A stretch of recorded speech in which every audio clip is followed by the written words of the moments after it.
you, Mr. Adams. Mr. Johnson. Hi, how you guys doing? Senators? One of the things I wanted to bring up, first let me tell you who I am. Name's James Johnson. I'm co-founder of a group called E Pluribus Unum, and one of the leaders and spokesperson for the Ohio Unorganized Militia. I've spoken to many groups around Ohio and in other states, and I've also helped start some groups. Now, what I wanted to touch on was what Mr. Thompson said. I think he focused on a key point, which was why these groups are forming. Why is it growing like it is? And that's some of the topics that need to be addressed. And I think maybe you can talk to some people on the inside like you have here to answer those questions. To put it to you bluntly, some of the legislation that's coming out of Washington, some of the executive actions that are taking place, ladies and gentlemen, these things started a revolution 200 years ago and got this country started. And the people are seeing this. The national news media and the actions of this government is some of the best recruitment we could have. We don't have to say much. All you have to do is talk to the average person out there to tell you, how do you feel about your government? And the people you look at here, we're the calm ones. We're the ones that calm people down. Now, I'm speaking here as a representative for my state and other groups that I know of. The animosity that I see out there between the citizens, all of them, and the government is frightening. What they did was, after listening to all these abuses and government atrocities that you're going to hear here today, and they saw that they were going to no avail, they decided to see what they could do to become part of the solution. They looked into the law, and under Title 10 U.S.C. 311, saw a phenomenon known as the unorganized militia that consists of all people, even the people taking these pictures right here, everyone.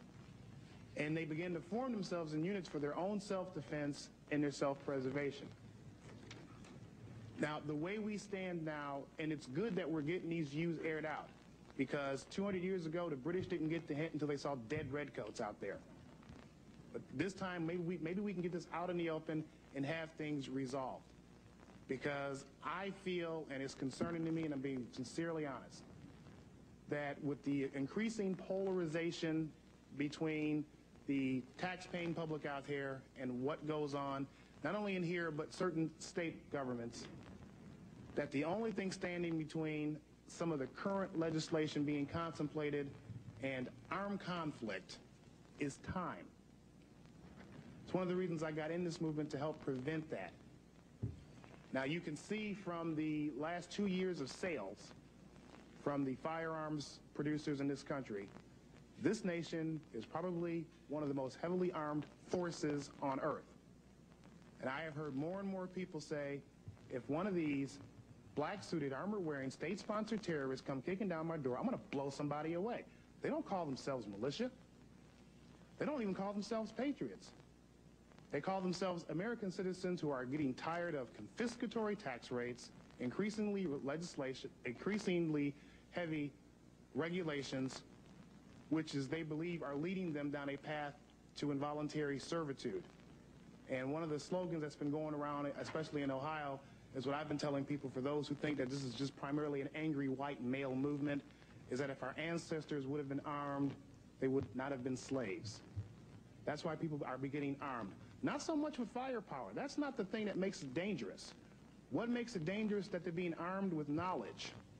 What you're going to see is a growing number of citizens, and you're seeing that now, that's why we're here, move away from the authority that is here in the Beltway and begin to create their own constitutional authority. You're going to begin to see this in the resurgence of the common law courts. You're going to begin to see this, and I'm going to summarize here, in the formation of the militias. That's what came first, to defend ourselves.